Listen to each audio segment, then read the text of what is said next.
Minister of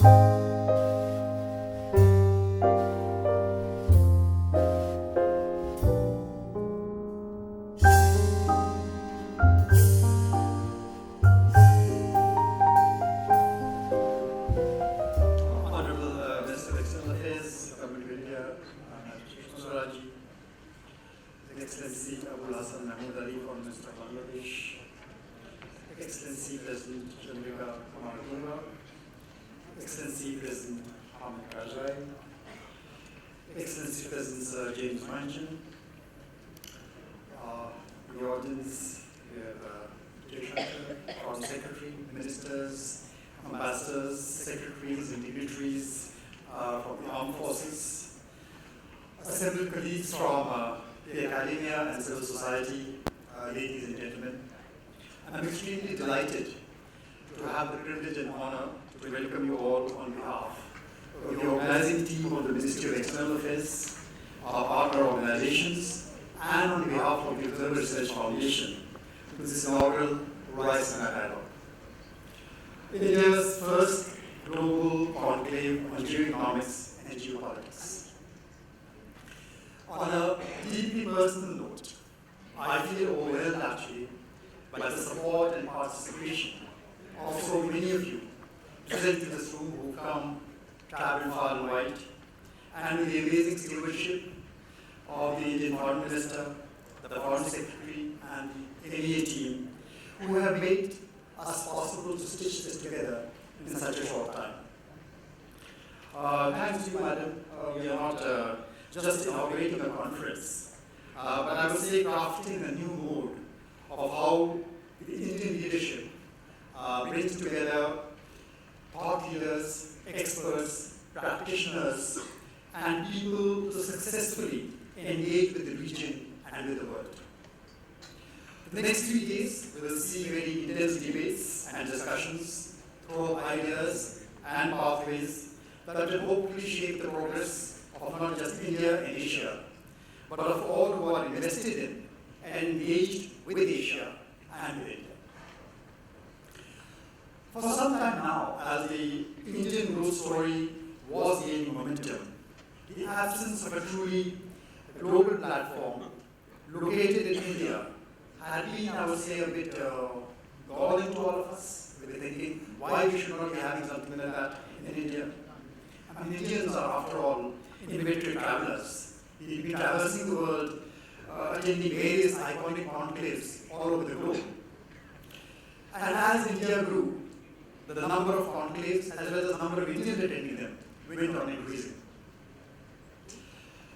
That also spurred in many of us the need for bringing into these conversations a uniquely Indian dimension that could help locate these conversations within an Indian paradigm and within an Asian ethos.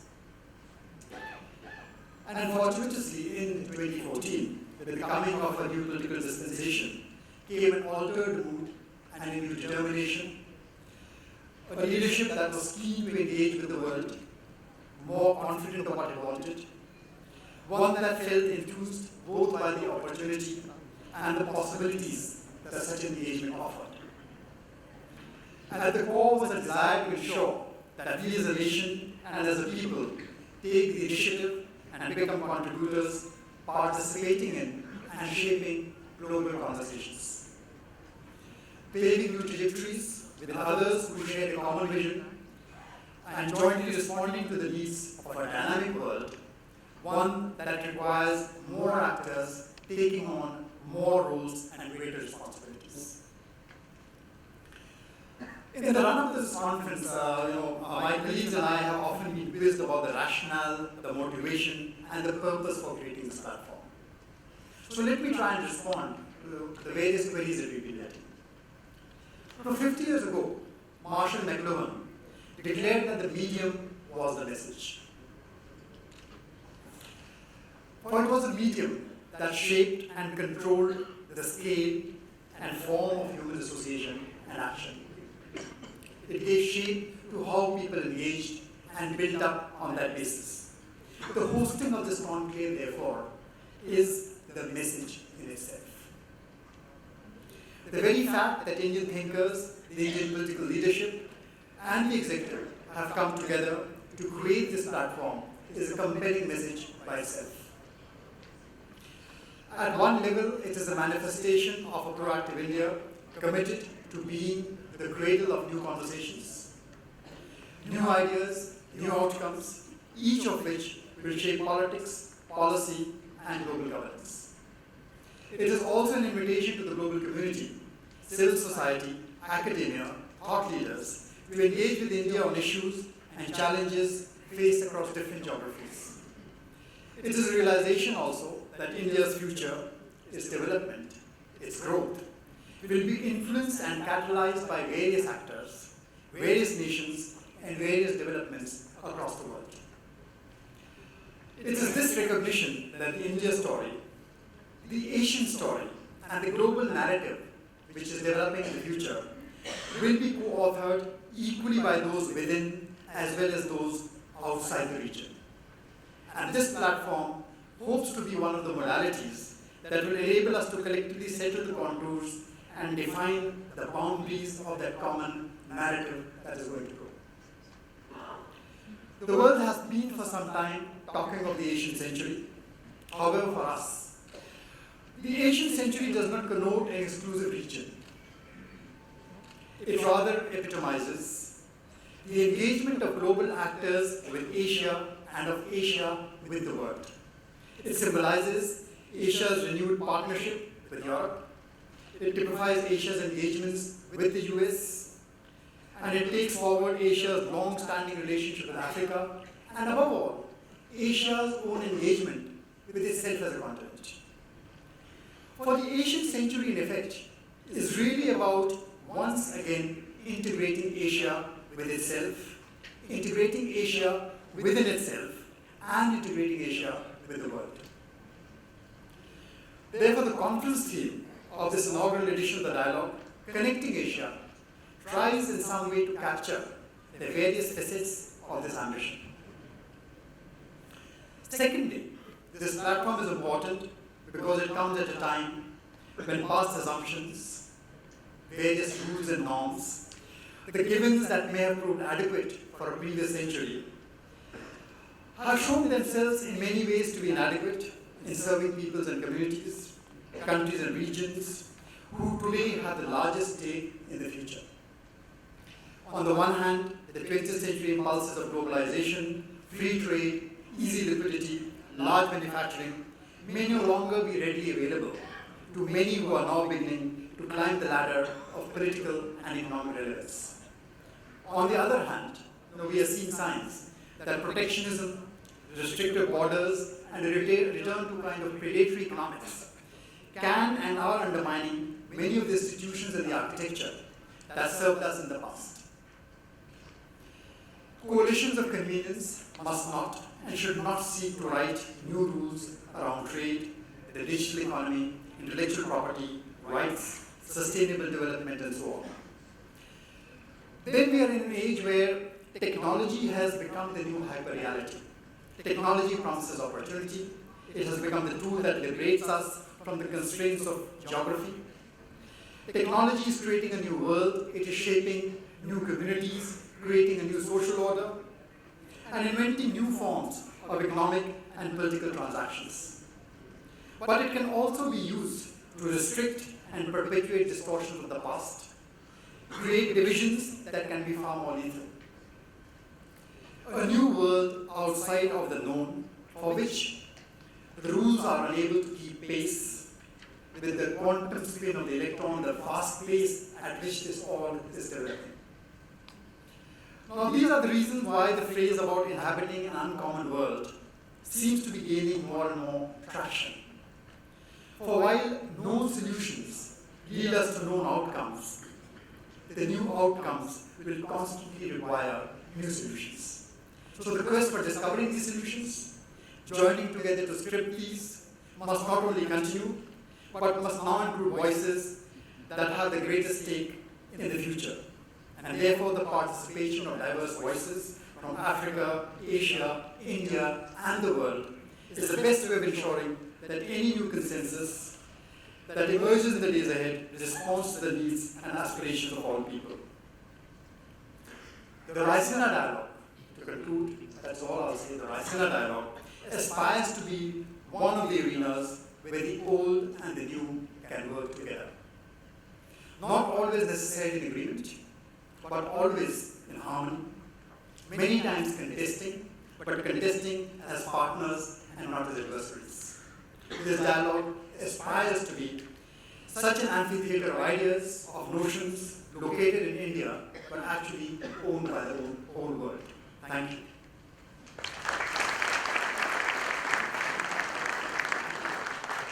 Thank you, Mr. Joshi. Now can I request Her Excellency President Kumar to deliver the first keynote address at this inaugural panel. Ma'am.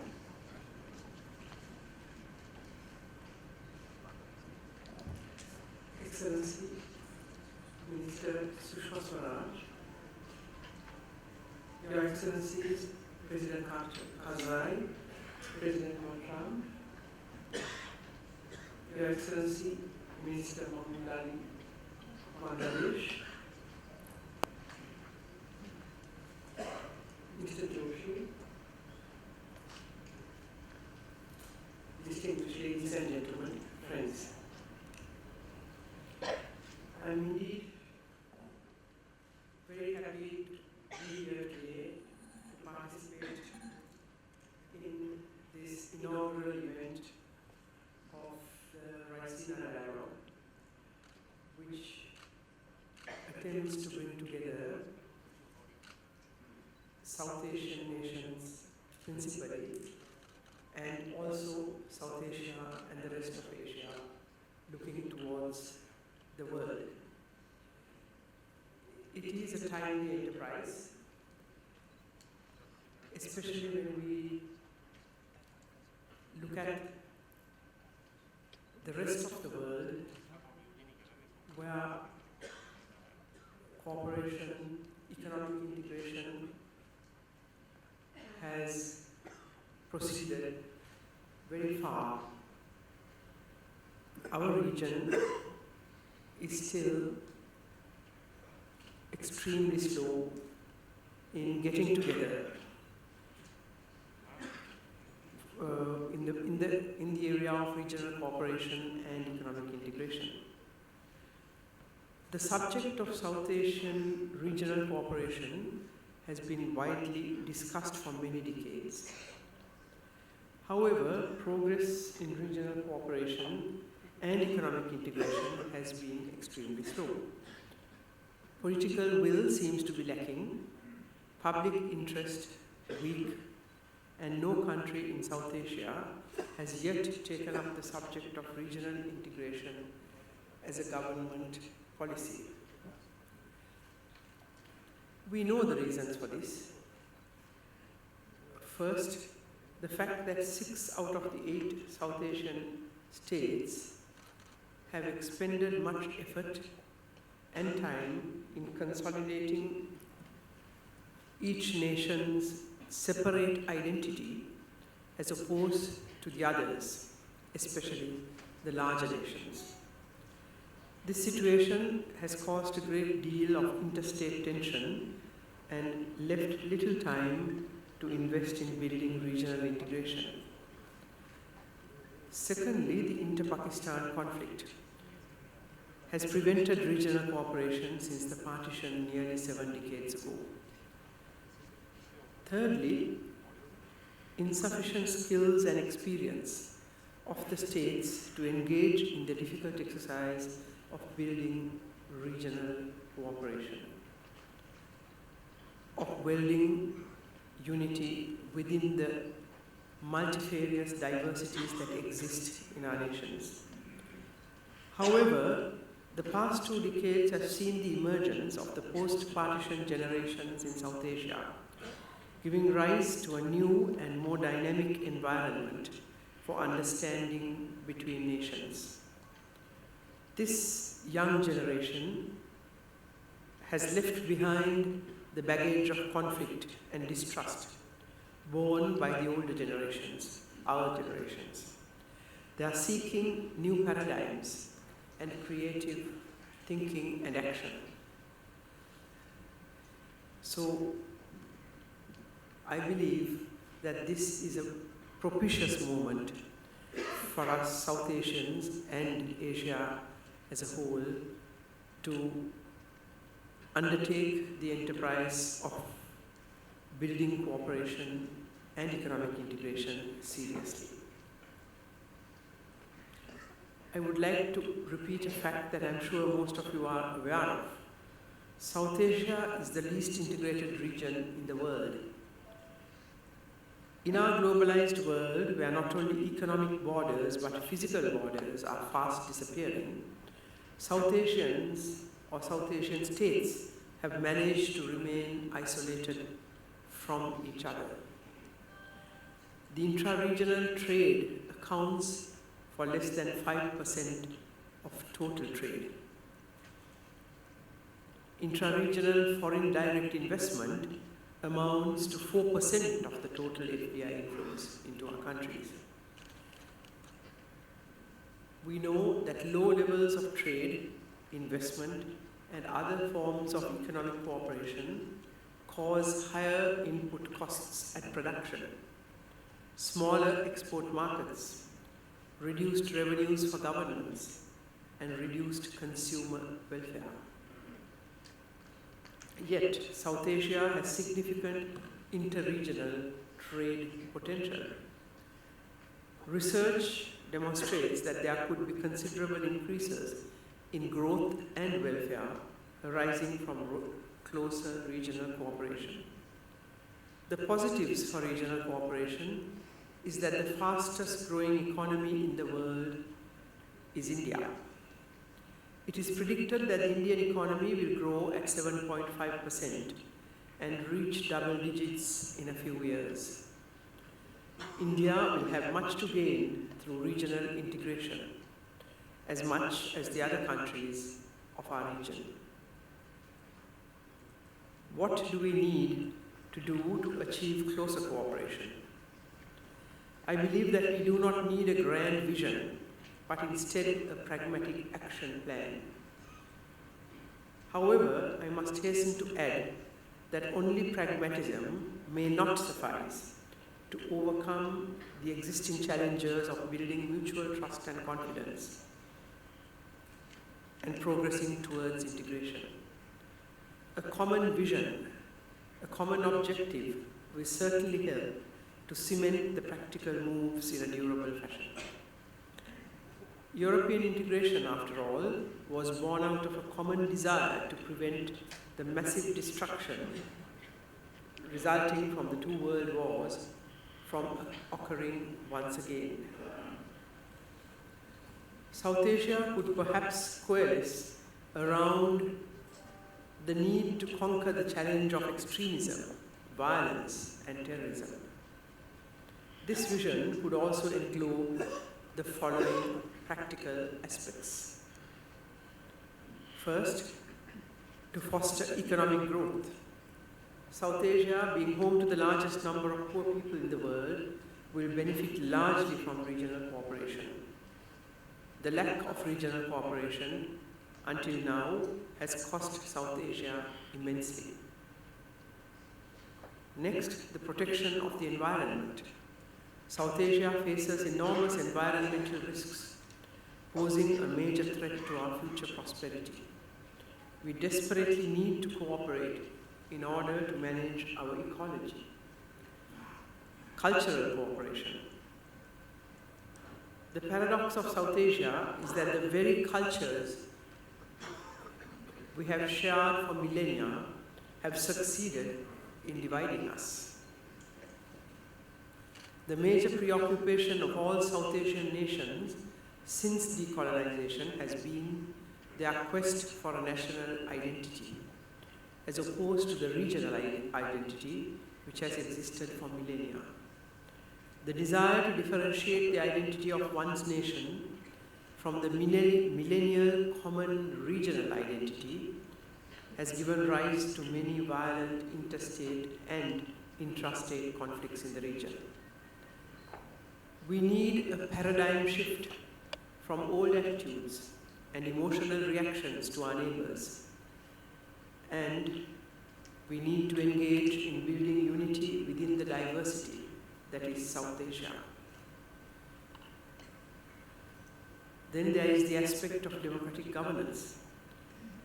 The tensions and conflicts within the regions have led to violence and a breakdown of peace, which in turn has caused the weakening of democracy and democratic institutions. Hence, mutual understanding and cooperation would undoubtedly help promote the strengthening of democratic institutions and democratic governance. Cooperation, regional cooperation, could also help us to face the challenges of violent politics and extremism. Our region is today one of the two most violent regions in the world. The stabilization of strong and stable states through the development of a democratic political culture will help to contain societal and political violence. For this, a strong commitment to cooperation is essential.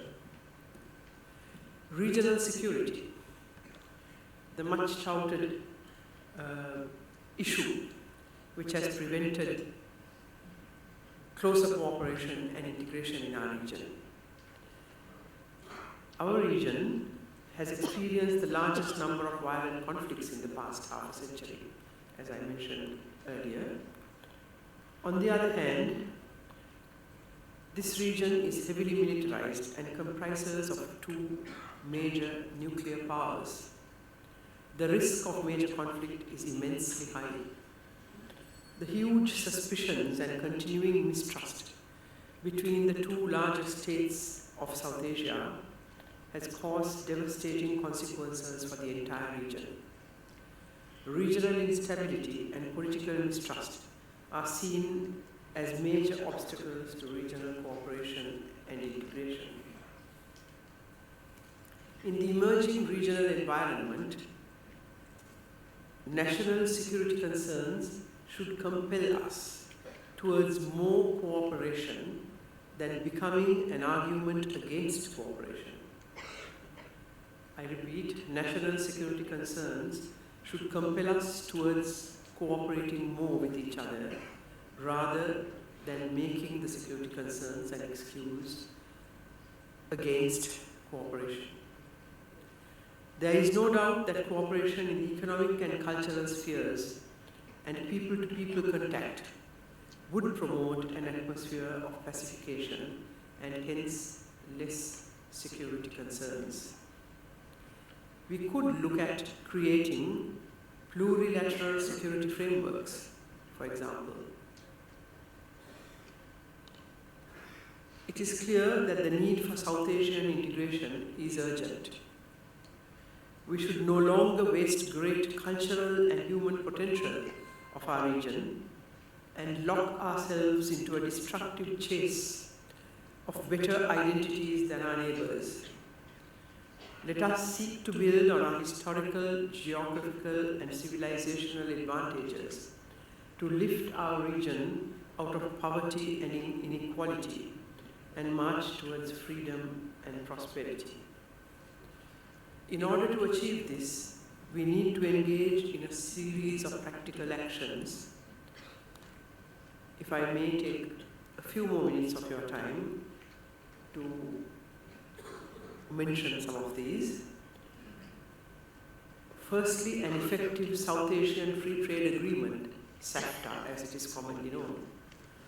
For this, to make SAFTA effective, we would have to reduce the high cost of trading in the region, remove non-transparent, non-tariff measures, amend regulations that create obstacles to intra-regional trade and services, create regional value chains based on the two major economies of the region, especially the Indian economy, move beyond the political differences between India and Pakistan when creating economic and environmental cooperation, improve connectivity between the states. There is great potential for developing the shipping and aviation sectors of the region, and also between the region and the rest of the world. Finally, focus on large interstate investment projects. I wish to express some thoughts on Sri Lanka's possible role in these exercises. Sri Lanka can act as a bridge between larger South Asian and Asian nations as well as the others. Given that we have good relations with all South Asian and Asian nations, we could also build a soft power, that is people-to-people contact through tourism and cultural contacts and so on.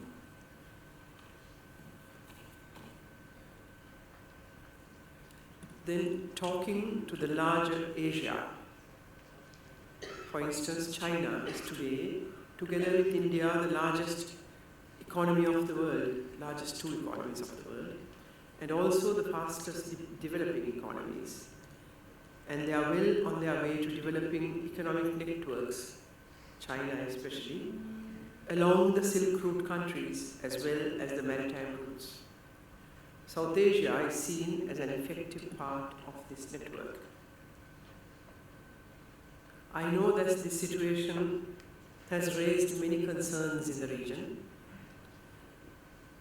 Could we not consider the Chinese economic power as an opportunity rather than a danger, and arrive at partnerships that could be beneficial to the South Asian countries as well as the rest of Asia? These are thoughts briefly expressed, presented to you for consideration during this dialogue, the next 2 days. I'm sure the various panelists, experts on the subjects who will be participating in this dialogue for the next 2 days will have valuable inputs to give us so that we could build or consider how we could build the missing links for creating effective regional cooperation and economic integration, first in South Asia and then between South Asia and the rest of Asia and the world. I thank you very much for inviting me, the organizers, the Ministry of External Affairs of India, and the Observer Foundation, and for giving me this opportunity of participating in this most useful and timely dialogue.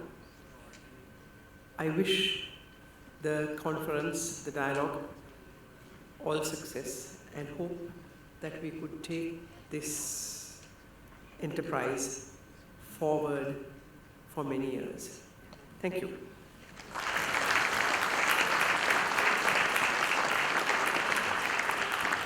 Thank you, ma'am. May I now request His Excellency President Karzai to deliver the keynote address.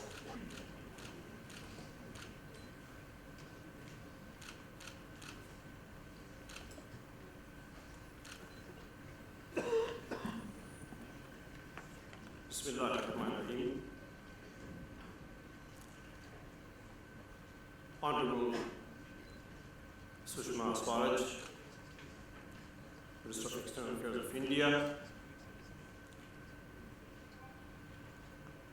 Excellency Chandrika Kumar, former President of Sri Lanka, Excellency Sir James Mancham, former President of Seychelles, Minister of Foreign Affairs, Bangladesh,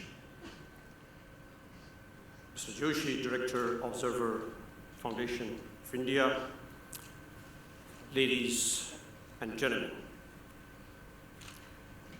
My remarks will not be much different from the remarks of Madam Kumar, the former President of Sri Lanka. The only difference will be that I'll be speaking from the perspective of Afghanistan, a country that is South Asian and Central Asian both. But before I go to my views, I'm very glad to be in India again and to have been invited to this extremely important dialogue called Raisina. And I'm sure India's intellectual strength will get it where it wants to be.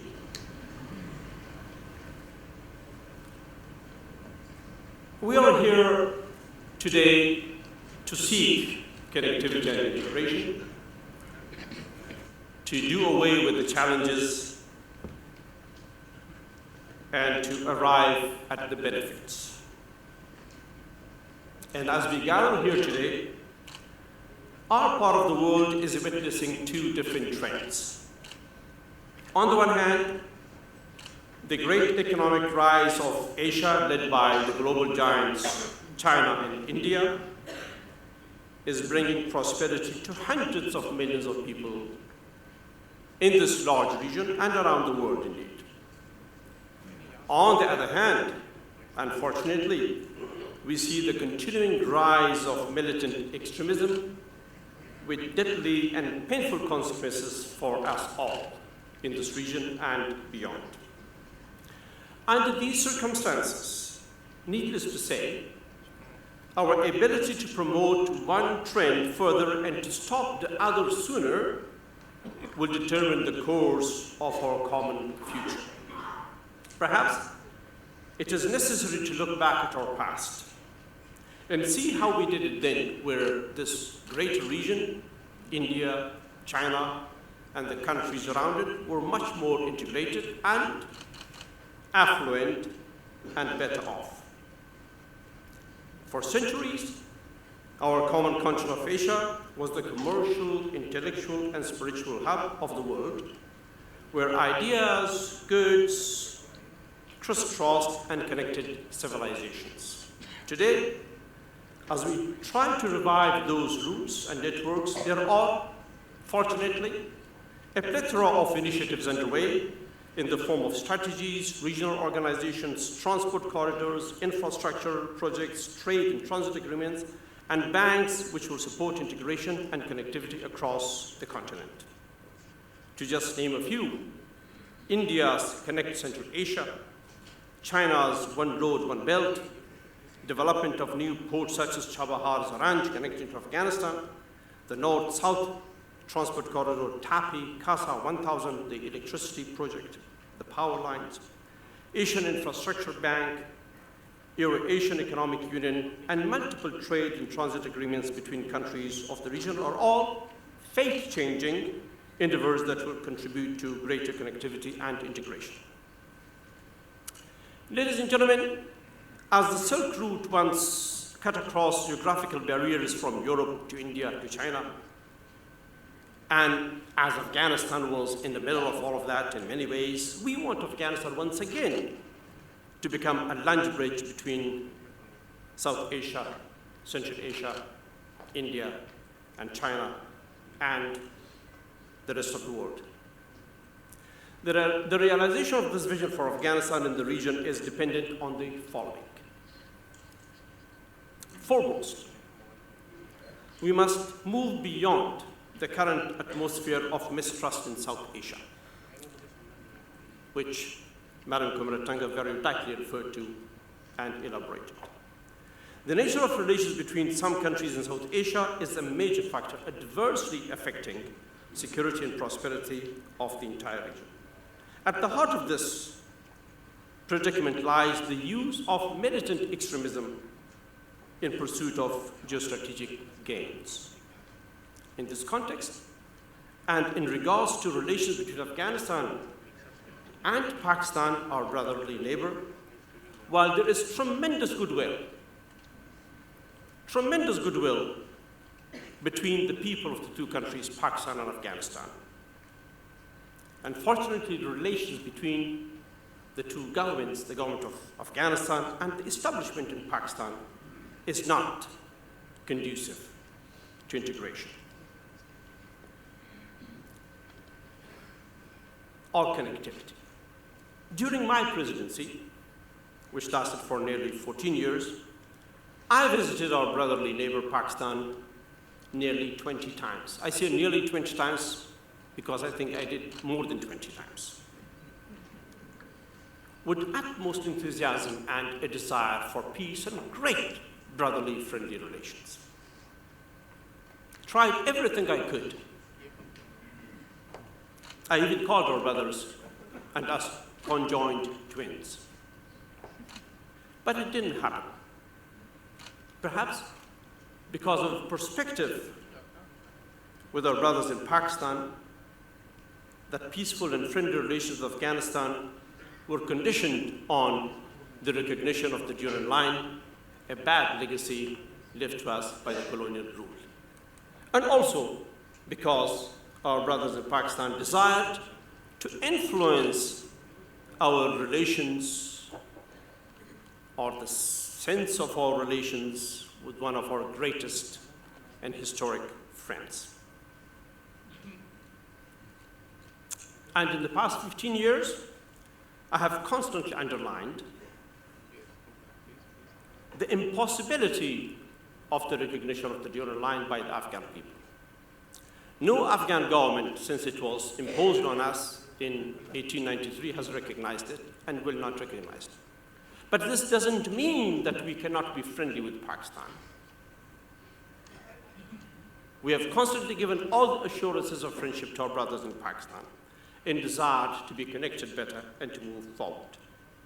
Well, in regards to Afghanistan's foreign relations, I'm sure you all know that. We have clearly demonstrated to our brothers in Pakistan that our sovereignty and independence is the single most cherished value for which we have sacrificed a great deal in our history, for which we are known globally. Well, we respect Pakistan's freedom to pursue its independent relations with any country in the world. Afghanistan is exercising the same right. We have also clarified to our brothers in Pakistan that our relations with any country in this region or the world will not be in any way detrimental to their interests or relations between our two countries. We have also conveyed to our brothers that the promotion and use of militant extremism can surely boomerang. A strategy of cooperation based on a civilized relationship for both countries will surely give us the benefits we seek. Secondly, we must strive together to realize the full potential of Afghanistan's centrality as a transit hub and as a nexus of regional connectivity. Afghanistan provides the most efficient and the shortest route between China and Iran, between India and Central Asia, between Russia and South Asia. The main disconnect in this web of stability and prosperity is Afghanistan's lack of access to India, and India's lack of access to Afghanistan and Central Asia through our neighbor Pakistan. This must be fixed if we are to create a fully integrated and stable region where each single country would benefit and prosper. We also expect that the presence of US and NATO forces in Afghanistan will be conducive for regional stability and help Afghanistan benefit from greater connectivity and integration. Ladies and gentlemen, just a few days ago, China's first ever cargo train, reached Tehran after traveling for 2 weeks through our Central Asian neighbors. Plans are also underway for the construction of another rail and road link between China, Afghanistan, and Iran, which will cut the distance considerably. These are significant projects for the revival of the Silk Route. As improved relations between Iran, US, and Europe also augur well for our region, we must fully capitalize on the ensuing opportunities for greater trade and connectivity. We in Afghanistan do not wish to be bypassed in the wider regional connectivity arrangements. and no one should be under the illusion that an isolated, disconnected, and unstable Afghanistan would not affect the broader visions of connectivity and stability in the region. In the same vein, no other country should be denied the opportunity to benefit from greater regional connectivity. Thirdly, we must seek a coordinated approach to connectivity between India and China. Close cooperation and confluence of interests between India and China is imperative for stability and will unleash unprecedented opportunities for the region and beyond. Afghanistan fully supports India's Central Asia connection, or India's Connect Central Asia strategy, and China's One Belt, One Road initiative, and wishes to be active stakeholder in these grand visions. Only positive symmetry between India and China can generate a win-win outcome and create a mutually assured inclusion greatly and benefit regional peace and prosperity. I believe in the wisdom and aspirations of the leaders of both countries. And I'm encouraged to see positive steps being taken by both nations. For Afghanistan, ladies and gentlemen, we wish to have the best of relations with both China and India, and we are intent on deepening those ties further. During my presidency, I actively engaged with China to establish a comprehensive partnership, and I'm grateful that the leadership in China responded very positively. Today, Afghanistan-China relations are comprehensive and deeply friendly. With India, ladies and gentlemen, as you already know, we have deep-rooted, centuries-old relations encompassing political, economic, and cultural aspects of our lives. We in Afghanistan are proud to call India our best friend. 2 months ago, Prime Minister Narendra Modi visited Kabul to add to the many great contributions of India by inaugurating the Afghan Parliament building, built with the generous assistance of India, an icon symbolizing India's friendship with Afghanistan. Prime Minister Modi's speech on this occasion was historic and greatly appreciated by the Afghan people. I was there and I saw it. His words were not only heartfelt, but rich with an astute understanding of our shared history and its diverse mosaic of cultural and civilizational prides. It captured the essence of the long history of our friendship and the mutual fondness of our people that bound India and Afghanistan together. No doubt that India-Afghanistan friendship is exemplary and will be an asset for fostering cooperation across the region. Finally, ladies and gentlemen, we must seek regional solutions to our common security challenges. We must recognize that our region will not fully reap the benefits of economic connectivity if terrorism and radicalism continue to cast a dark shadow over our potential and impede our progress. Despite efforts by the international community, terrorism is far from being defeated and is rather spreading across the wider region. New militant extremist elements such as ISIL or Daesh have emerged, threatening the stability and security of our countries and causing unprecedented violence and destruction. Moreover, we must not tolerate state entities harboring, supporting, and financing terrorist networks as instruments of foreign policy. We must join hands in destroying the elaborate terrorist infrastructure in our region. Ladies and gentlemen, it is imperative for regional powers, China, India, and Russia, to play a leading role in a system of regional security that would strengthen domestic capacities and mobilize regional resources in an integrated manner. In this context, the role of the regional organizations such as Shanghai Cooperation Organization and SAARC is of paramount importance. It is equally important to build international partnerships that would truly advance a cooperative, common, and inclusive security paradigm, enabling Asia and the West to respond effectively and jointly to the diverse security challenges that we have today. Ladies and gentlemen, our vision for a secure and prosperous future can be achieved if we move beyond a narrow definition of national interest and the pursuit of zero-sum gains. Our vision is not a utopian dream. It can be and must be achieved. Thank you. Thank you, Mr. President. May I now request Sir James Mancham, the founder president of Seychelles, to address us, please.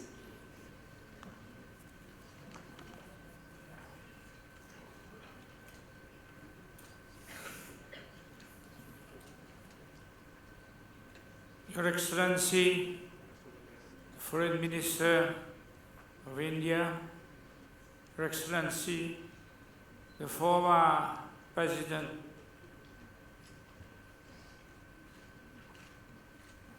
of Sri Lanka, His Excellency, the former President of Bangladesh, His Excellency, the former President of Afghanistan, Mr. Secretary General, distinguished guests, ladies and gentlemen.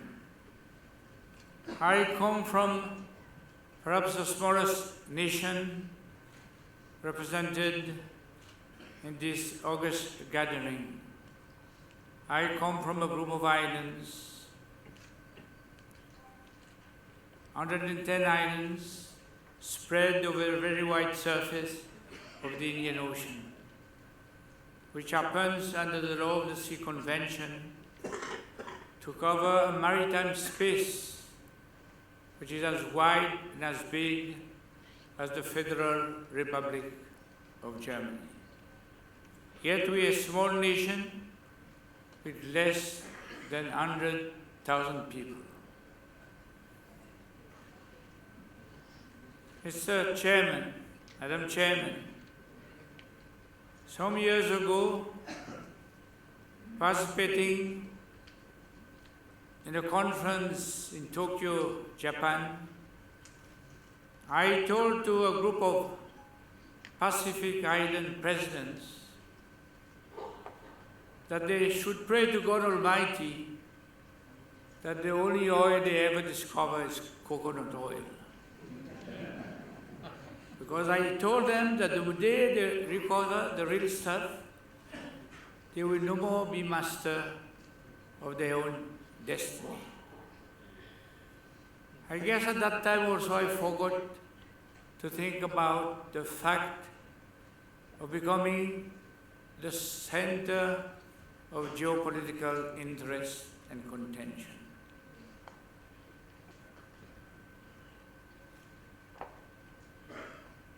As a young politician,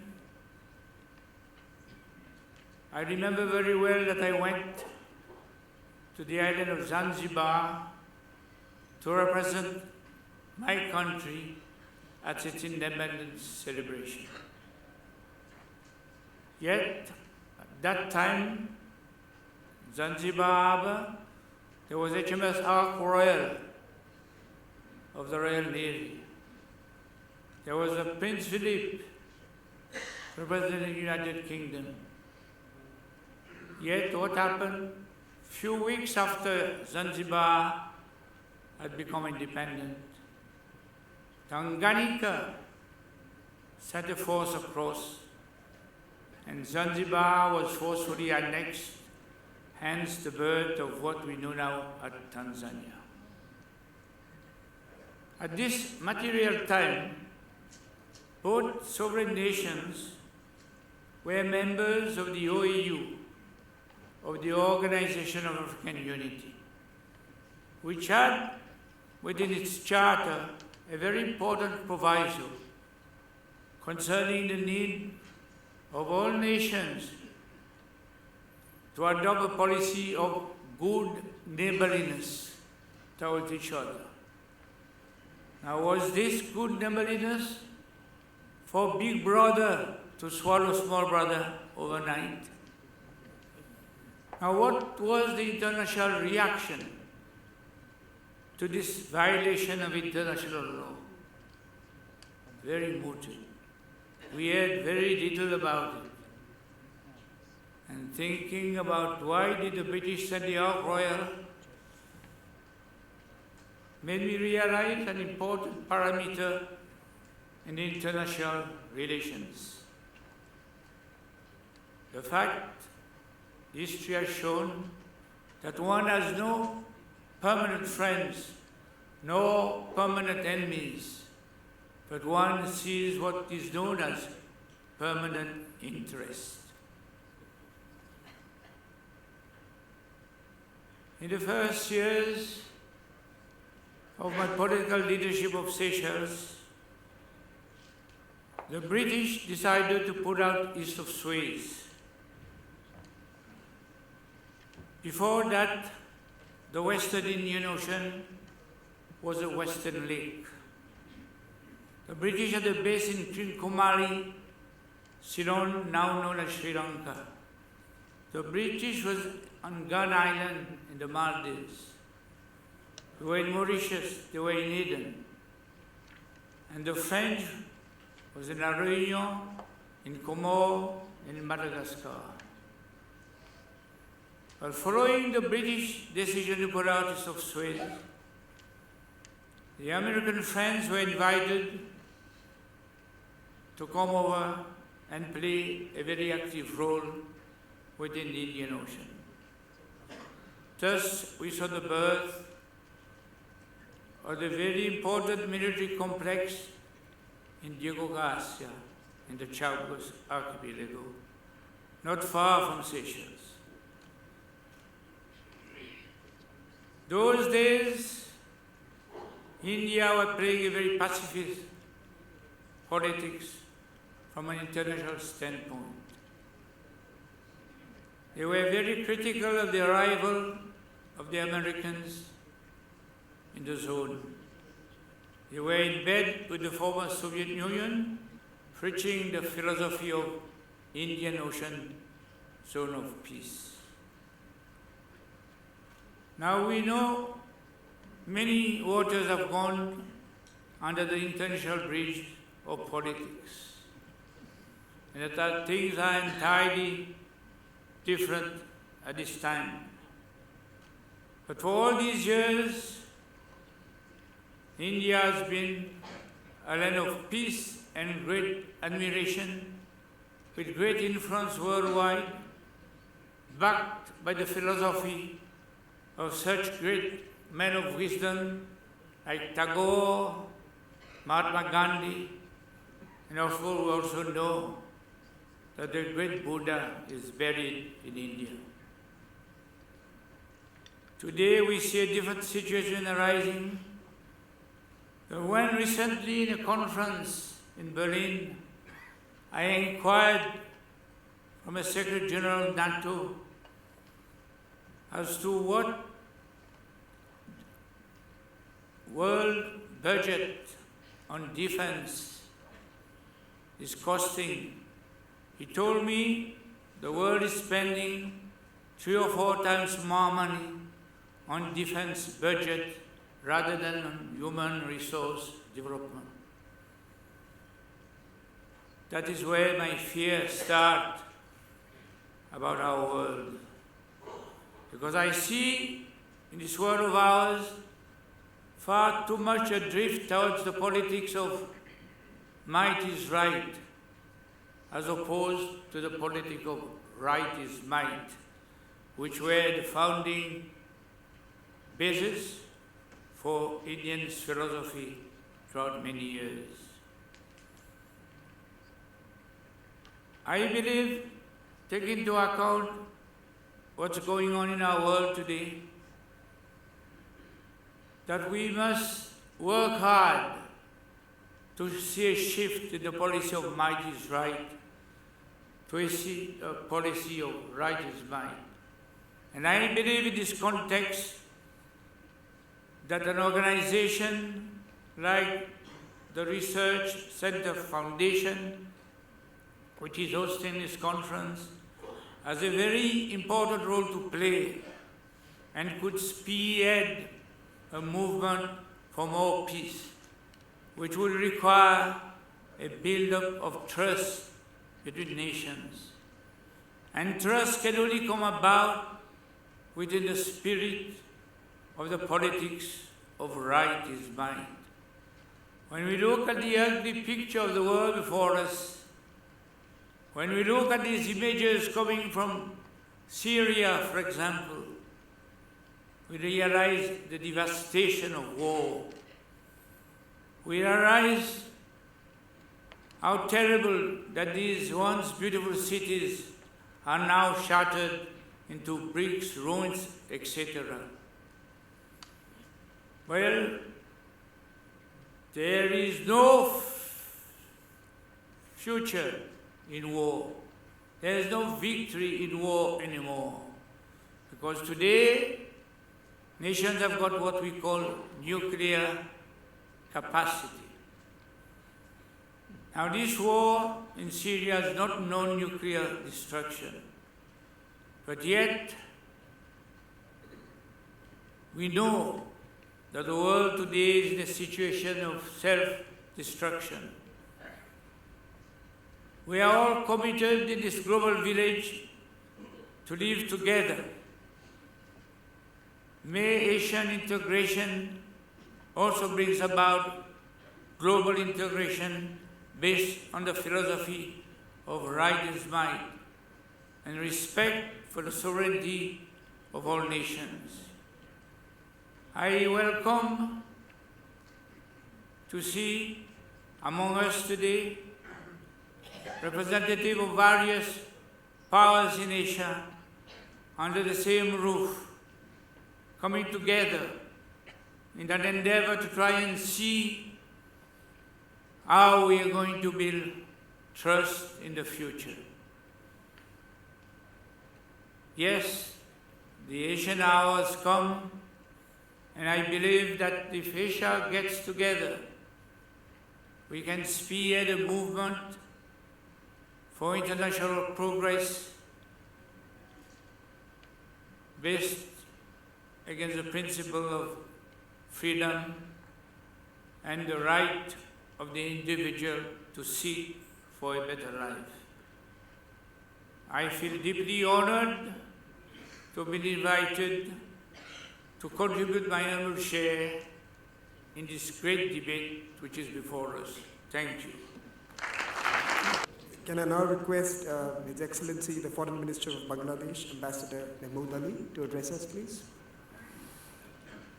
Your Excellency, Srimati Sushma Swaraj, External Affairs Minister of India, Honorable Hamid Karzai, Honorable Chandrika Bandarnaike Kumaratunga, Mr. Ashok Malik, and Mr. Sanjay Singh of the Foundation, Excellencies, distinguished speakers, panelists, and guests, ladies and gentlemen, Assalamu alaikum, namaskar, and good evening. It is indeed a great honor to be invited at the Raisina Dialogue. The presence of luminaries from across the region and beyond is a testimony that this is truly a global conclave. We hope this dialogue would enrich us with innovative ideas and unfettered information, statistics, interpretations, and visions. We need such platforms not only to come together, but also to form networks of thoughts. We congratulate the Indian Ministry of External Affairs and the Observer Research Foundation for their initiative to launch this dialogue, which I believe would set its own record.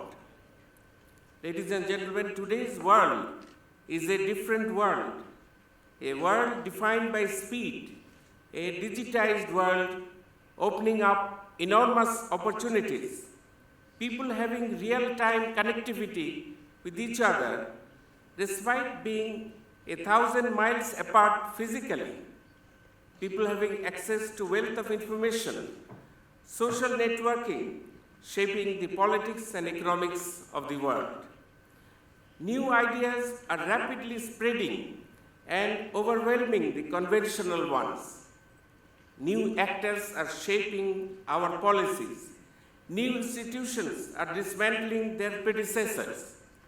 We have set our eyes on the Global Development Agenda 2030 and the Paris Agreement. These changes dictate that we think differently, act differently, and operate differently.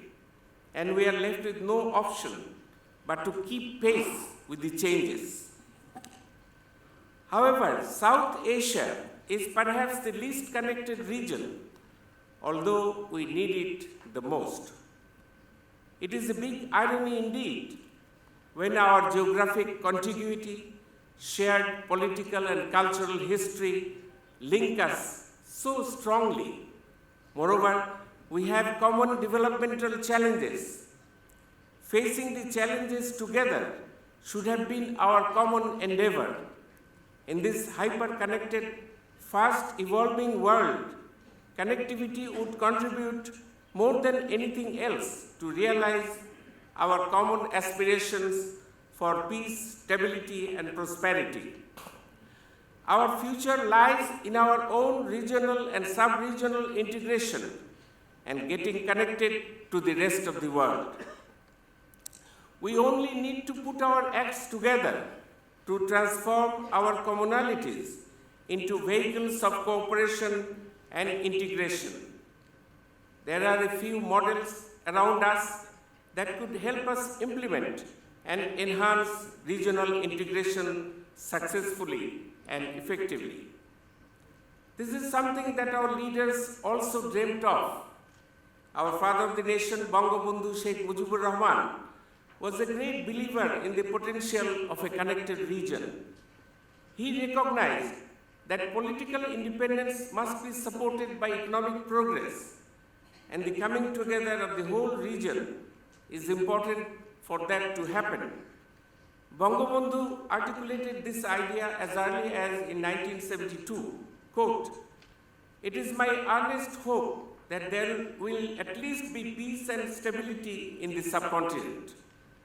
Let there be an end, once for all, to this sterile policy of confrontation between neighbors. Let us not fritter away our national resources, but use them to lift the standard of living of our peoples. As for us, we want to cooperate with all concerned for creating an area of peace in South Asia, where we could live side by side as good neighbors and pursue constructive policies for the benefit of our peoples. History will not forgive us if we fail in the challenging task," unquote. Bangabandhu's daughter and Prime Minister Sheikh Hasina is committed to translate the vision of Bangabandhu into a reality. During the 18th summit, she firmly advocated for, quote, "connecting ideas, knowledge, technology, culture, people, road, rail, air, movement of goods, services, and investment," unquote. Distinguished guests, as for Bangladesh, we have fostered stronger relations with most of the countries in the region and beyond. For instance, our relationship with India is at its best now. Mutual respect and understanding of each other's concern and perspectives have matured. Adding to this, our geostrategic location, our demographic advantage, a large domestic market and development potential, and our commitment to the international community make Bangladesh a useful and indispensable component in the whole connectivity architecture. We see connectivity as an unfolding opportunity for the peoples of this region.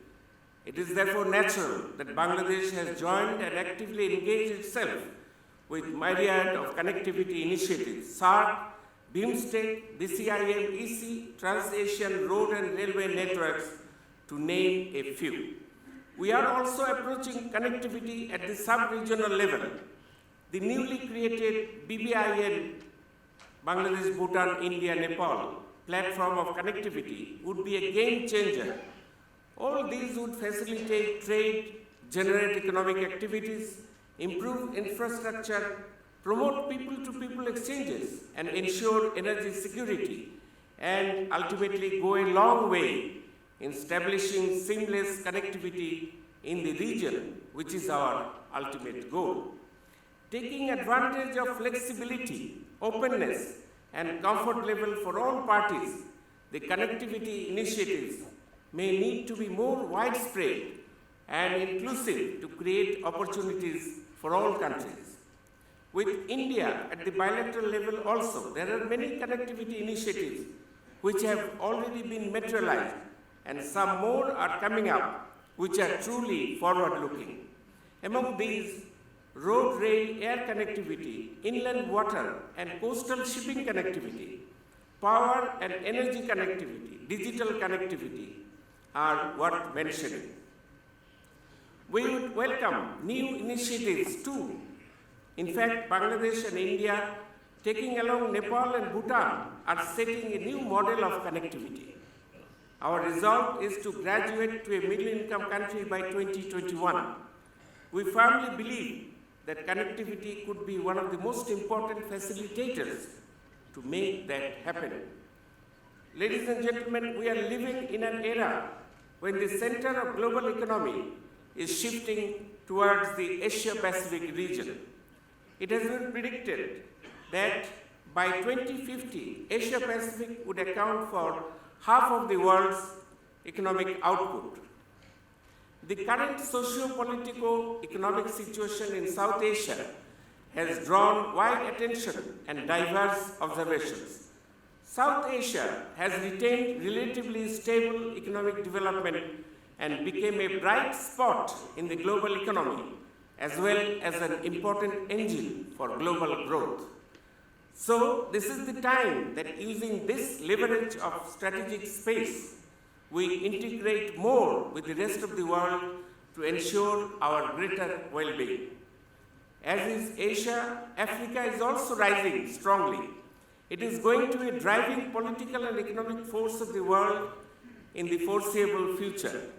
So it is good for the world if the emergence of the two, the Afro-Asia coupling, could be more synergized.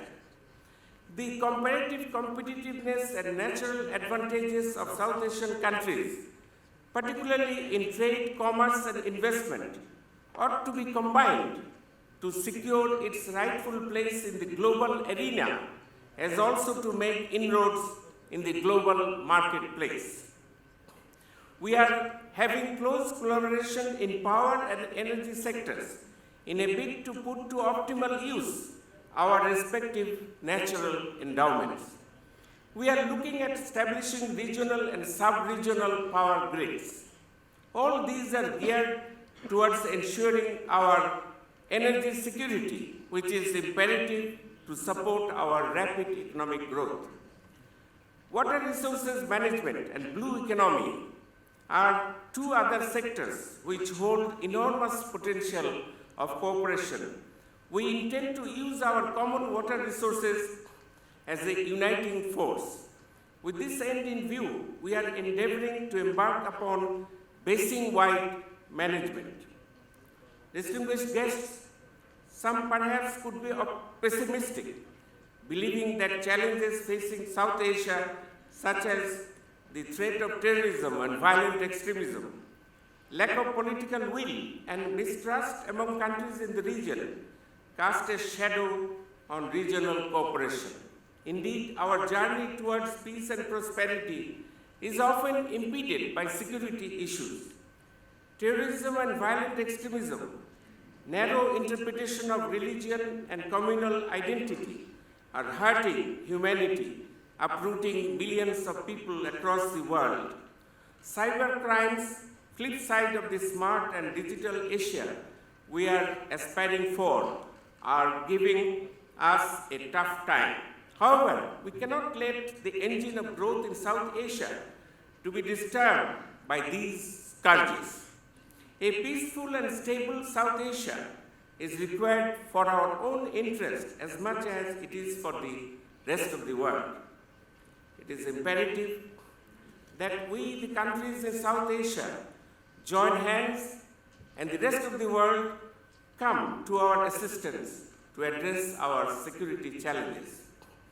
As our region grows into a highly interdependent community of interests and destiny, we should take economic development and social progress as our priority and adhere to the spirit of mutual benefit and win-win solution.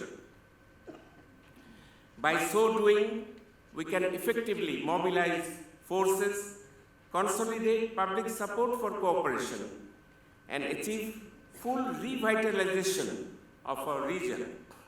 We must not forget, however, that these are contingent upon peace and stability of the region. In this regard, I reiterate our government's abiding commitment to peace, progress, and prosperity in the region. With concerted efforts from all parties, we are determined to build a peaceful, cooperative, and more prosperous South Asia of the 21st century. Otherwise, we would be held responsible to our posterity.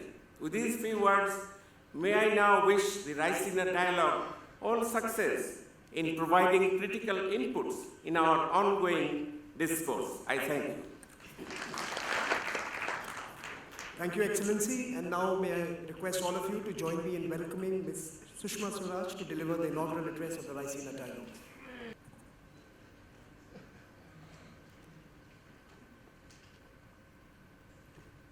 Her Excellency Chandrika Kumar, former President of Sri Lanka.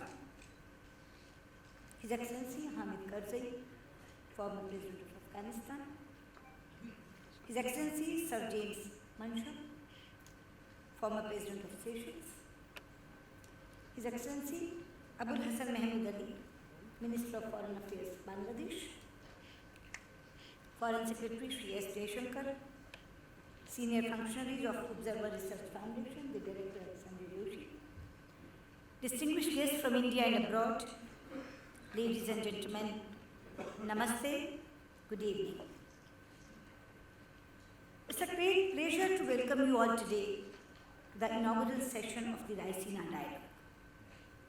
This is a new initiative taken jointly by the Ministry of External Affairs and the Observer Research Foundation. It is meant to create an international platform in India for policy makers and strategic thinkers to deliberate on the key issues of the day. In time, it is our hope that this dialogue would progress to become an important event in the calendar of diplomatic practitioners and analysts. Excellencies, this Raisina Dialogue has a context. It is now 20 months since our government was voted to power with a decisive mandate. Obviously, the desire for change reflected the aspirations of a large section of the electorate, especially the youth. Part of that was the expectation that India can and should raise its international profile. This connection is also visible in our endeavor since coming into office to leverage our diplomatic influence to accelerate development at home. Our success in doing so have helped send the message that India's growth can be the world's opportunity. Since May 2014, we have brought a new sense of purpose to our foreign policy by finding common ground and creating practical outcomes. We have earned a reputation of a constructive player in the global arena. There is a widespread impression that today a decisive, energetic, and action-oriented leadership is in charge in India. As a consequence, India has become a natural participant in most important global conversations. It is but appropriate that this is also reflected now in our regular conclave in India that extends to think tanks and analysts. The theme of Raisina Dialogue this year is Asian connectivity. This is timely for a number of reasons. Connectivity today is central to the globalization process. It is, of course, particularly important for Asia's growth and development. Indeed, the last many decades have witnessed the restoration and modernization of connectivity as an integral element of the continent's revival. Where India itself is concerned, whether it is domestic, external, or regional, connectivity will determine how we meet our promise of growth, employment, and prosperity. Both literally and metaphorically, it is an enabler of Sabka Saath, Sabka Vikas. In the contemporary world, connectivity has very diverse manifestations. Given the nature of the development process, it would come as no surprise that we are addressing a broad spectrum of challenges at different levels of complexity, all at the same time. Some are within the country, others just beyond our borders, and the rest in the global commons. We are simultaneously seeking to overcome basic problems of physical connectivity, even as we endeavor to leapfrog and strengthen the digital one. Economic activities, while an outcome of connectivity, themselves form a bond between and within nations. They require a secure enabling environment, which usually results in the multiplication of contracts. Migration for employment, a long-standing practice that has acquired special significance in a more globalized economy, cannot be left out of any conversation on connectivity. The global commons, whether on the seas or in space, also offer their own specific challenges as they do their solutions. The intangible can be just as important, especially if we note how strong our bonds of cultural connectivity are. With so many other nations, we are also increasingly aware that connectivity is as much a driver of relationships as its outcome. Indeed, the rivalry for influence among nations today is often expressed in terms of their competition in infrastructure connectivity. Not surprisingly, many major initiatives underway, especially in Asia, focus on this very aspect. So too have the creation and expansion of institutions, including the financial sector. While resources and capabilities drive the pace of connectivity, policy choices can be of a critical factor. Even in South Asia, we have seen that good neighborly ties can have a strong beneficial effect on building road and rail connections, opening waterways, or supplying energy. The desire to cooperate has spawned institutions, bodies, and groupings in different regions. SAARC, as you all know, is our local example, and one where we are still striving to realize its full potential. But no one can deny that our openness to each other is an important consequence of this intent. But there is also the other side to consider. Political insecurity can block traffic even on roads that exist. It can prevent the exploitation of natural complementarities. As a result, demand and supply are often kept apart, mostly at the cost of concerned populations. At times, we have creatively worked on sub-regional combinations like BBIN, as my brother, Foreign Minister Bangladesh, referred to in his speech, so that the momentum of cooperation does not slow down. But at the end of the day, it remains our conviction that the logic of larger regional cooperation will prevail over vested interests that block it. Another aspect that you will surely deliberate upon is the threat of disruption in connectivity. In its most radical form, this emanates from the spread of terrorism, which has mutated to keep pace with the march of technology. As a result, we confront the specter of cyber attacks, even as we struggle with violence inspired by medieval beliefs. Use or threat of use of force by nations in territorial disputes is another source of concern. Dissuasion and diplomacy are part of the answers in such situations. Sometimes, nature itself can be the source of problems, more than ever conflicts.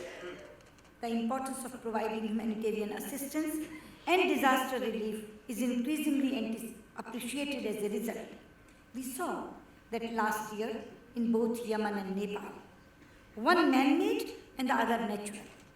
The security of connectivity in its various forms thus emerges as central to the maintenance of global order. The role of net security providers in different regions is also a natural corollary. In India, we are responding to these opportunities and challenges in a variety of ways. Key flagship development programs are addressing the domestic side. Among them, the Make in India, Digital India, Smart Cities, Skill India, and Namami Gange initiatives. A unified national market is an important priority, and we are investing massively in rail and road connectivity. Special emphasis is being given to connecting our frontier regions. Similarly, the development of ports is good, not only for the Indian economy, but to the larger region as well. Transit agreements that take advantage of neighboring connectivity have become a regular outcome in our diplomacy.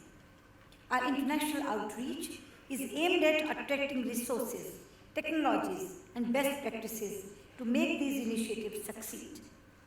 The involvement of our state governments through cooperative federalism has added new dimensions to this effort. In terms of the cultural content, the further strengthening of links to the diaspora has been accompanied by a larger endeavor to project Indian heritage globally.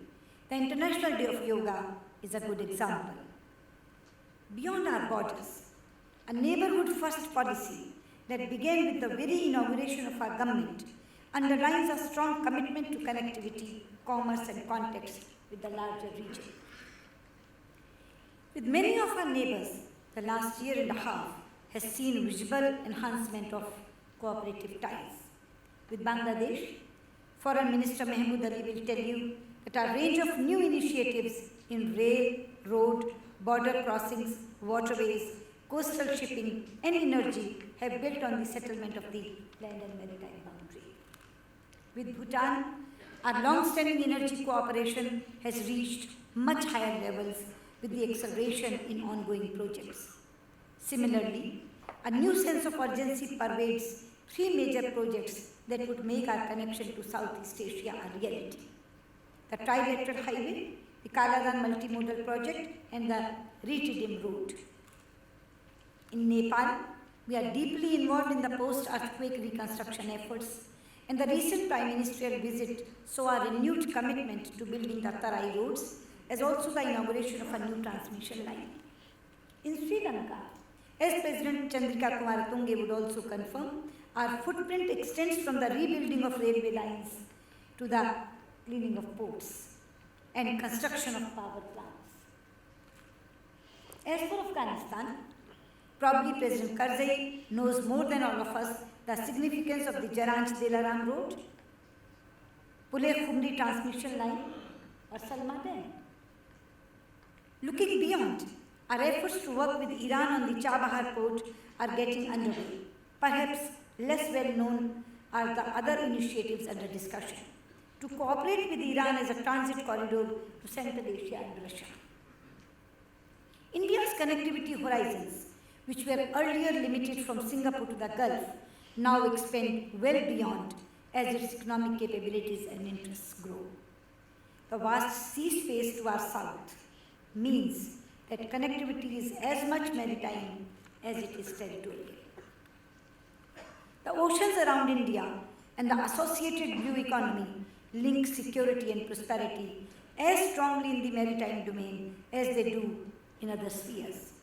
Our vision was articulated by Prime Minister as Sagar, which means security and growth for all in the region. It is a commitment to safe, secure, stable, and shared maritime space. We have focused on capacity building bilaterally and strengthening regional mechanisms to that end. President Sir James would testify that in Seychelles, for example, our partnership is today reflected in coastal surveillance, offshore patrolling, improvement of logistics, and expanded hydrography. meeting traditional and non-traditional threats, contributing to a climate of trust and transparency, ensuring respect for international maritime rules and norms, resolving maritime disputes without threat or use of force. These are all different aspects of promoting connectivity in this domain. India preaches what it practices, and the agreement with Bangladesh on our maritime boundary should stand out as an example to others. Cyber connectivity is also of growing importance in an increasingly digital world. It is connected to the question of how the contemporary global order should be governed and regulated so that it remains a free medium but allows governments to protect their citizens. India has supported a multi-stakeholder approach aimed at preserving a free and integrated internet, but has also asked for a more democratic distribution of critical internet infrastructure. We have also favored closer international cooperation on cyber security and cyber crime to build trust and stability among the various stakeholders. In essence, connectivity is not just key to India's development ambitions, but an important and integral aspect of its vision for international cooperation. It will drive our interests and relationships in Asia and beyond. We bring to bear a cooperative rather than unilateral approach and believe that creating an environment of trust and confidence is the prerequisite for a more interconnected world. This is in our DNA. After all, we are the inheritors of two powerful connectivity legacies, the message of Buddha and the spice route. Let me conclude by wishing you all very productive deliberations over the next 2 days and by expressing my appreciation to the organizers of this conference. Thank you.